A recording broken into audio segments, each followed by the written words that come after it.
আসসালামু আলাইকুম। লাউ চিংড়ি খুবই সাধারণ একটা রান্না, তবে এই সাধারণ রান্নাটাই কিন্তু অসাধারণ করে দিতে পারে আপনার খাবারের থালাটাকে।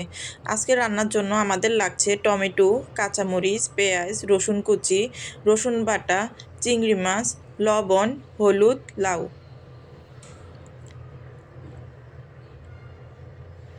চুলাতে আমরা একটা কড়াই বসিয়ে দিলাম। এবার এর মধ্যে আমরা পরিমাণ মতো কিছুটা তেল দিয়ে নিব। তেলটা গরম হয়ে আসলে এর মধ্যে আমরা পেঁয়াজ কুচি আর কাঁচামরিচ দিয়ে দিব।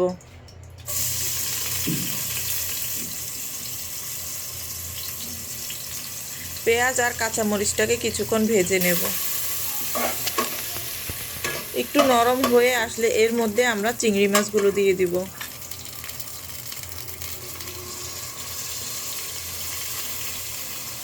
চিংড়ি মাছগুলো দিয়ে একটু নেড়ে চেড়ে ভেজে নেব।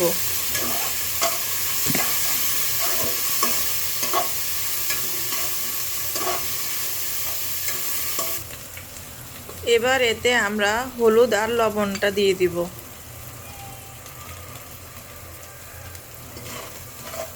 দিয়ে ভালোভাবে মিশিয়ে নেব।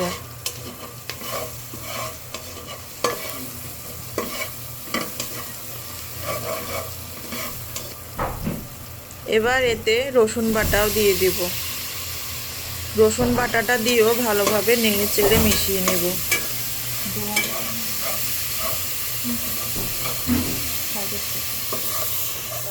মেশানো হয়ে গেলে এর মধ্যে আমরা 2 কাপ পানি দিয়ে দিব।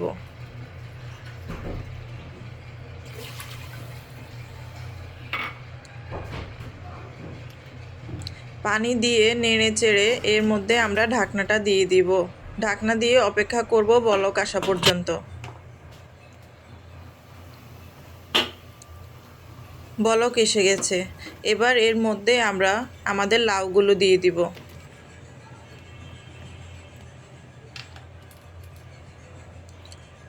লাউ দিয়ে ভালোভাবে নেড়ে চেড়ে মিশিয়ে নিতে হবে।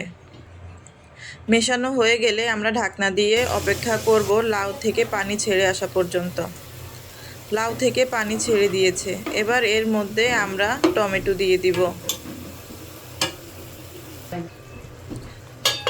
টমেটো দিয়ে ঢাকনা দিয়ে দিব আর অপেক্ষা করব লাউটা নরম হয়ে আসা পর্যন্ত এবং পানিটা টেনে আসা পর্যন্ত।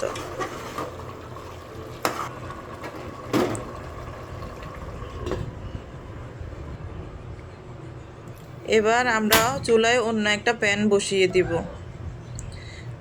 এর মধ্যে আমরা কিছু পরিমাণ তেল দিয়ে দিলাম। এবার আমরা রসুন কুচি আর পেঁয়াজ দিয়ে দিলাম। রসুন আর পেঁয়াজটাকে ভালোভাবে নেড়ে চেড়ে ভেজে নেব যতক্ষণ না ব্রাউন কালার হয়ে আসে। ব্রাউন কালার হয়ে আসলে এবার আমরা এগুলা লাউর মধ্যে দিয়ে দিব।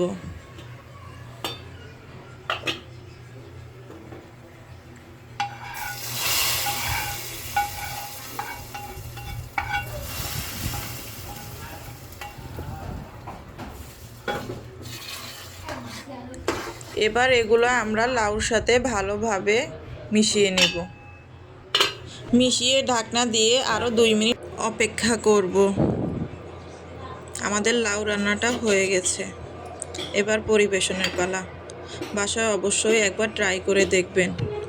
আশা করছি নিরাশ হবেন না। ভালো লাগলে অবশ্যই আমার চ্যানেলটিকে সাবস্ক্রাইব করে দিবেন। পাশে থাকা বেল আইকনটি অন করে দিবেন। ধন্যবাদ সবাইকে।